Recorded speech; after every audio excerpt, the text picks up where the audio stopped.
Deep in the heart of a bustling forest in Lagos lived a squirrel named Squeaky. Squeaky was known throughout the woodland not for his nut-gathering prowess, but for his extraordinary clumsiness. He tripped over roots, bumped into trees, and frequently sent his precious acorn hoard tumbling down from the branches. One crisp morning, as the harmattan winds rustled the leaves, Squeaky was particularly ambitious. He had spotted a magnificent oak tree laden with the plumpest acorns he had ever seen. His eyes gleamed with the thought of his winter stash. With a burst of energy, he scurried up the trunk, his little claws scrabbling for purchase. He reached a particularly laden branch and began his work, stuffing acorns into his cheek pouches with frantic enthusiasm. He was so engrossed in his task that he didn't notice the precarious pile of acorns he was building on a nearby knot in the branch. It grew higher and higher, a wobbly tower of nutty goodness. Suddenly, a brightly colored butterfly flitted past, catching Squeaky's attention. He turned his head to watch it, his bushy tail giving a little twitch. That was all it took. The unstable pile of acorns shifted. Then, with a soft rumble, the entire collection began to slide. "Oh no!" chattered Squeaky, his eyes wide with panic. He tried to grab at the cascading nuts, but it was no use. The acorns tumbled over each other, gaining momentum as they rolled down the gentle slope beneath the oak tree. It started as a trickle, then became a torrent, an acorn avalanche. Below, Barnaby the badger was enjoying a peaceful breakfast of juicy grubs. He hummed a little tune to himself as he dug in the soft earth.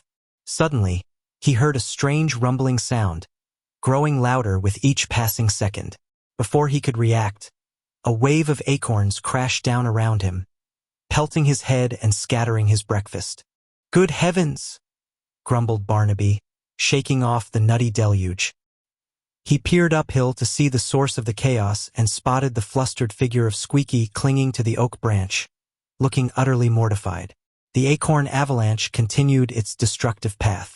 Rosie the rabbit, known for her elegant hops, was caught mid-leap as a barrage of acorns rained down. She stumbled and landed in a flurry of fur and bouncing nuts, her whiskers twitching in annoyance. Even Ferdinand the tortoise, who was usually impervious to the forest's hurried pace, found himself struggling as the acorns piled up around his shell, momentarily trapping him. He poked his head out cautiously, his ancient eyes blinking in surprise at the unusual commotion. Squeaky, witnessing the chaos he had unleashed, felt his ears droop with shame. He scurried down the tree, his heart pounding. He knew he had to do something to make amends. He approached Barnaby, who was still brushing acorns from his fur. "I am so sorry, Barnaby," stammered Squeaky. "It was my fault. I was being clumsy." Barnaby sighed, his gruffness softened by Squeaky's obvious distress. "Well, lad, it was quite a nutty surprise. Perhaps you could help me gather these up." And so, Squeaky, along with Rosie and even Ferdinand, who moved surprisingly quickly when motivated by the promise of a clear path, set about collecting the scattered acorns. It took them the rest of the morning, but slowly the woodland floor was cleared. Squeaky, humbled by the experience, learned a valuable lesson that day. While his enthusiasm was admirable, perhaps a little more care and a little less clumsiness would save the forest inhabitants from future acorn avalanches. From that day on, Squeaky remained a busy squirrel, but he always double-checked his acorn piles, ensuring the safety and peace of his woodland neighbors in Lagos.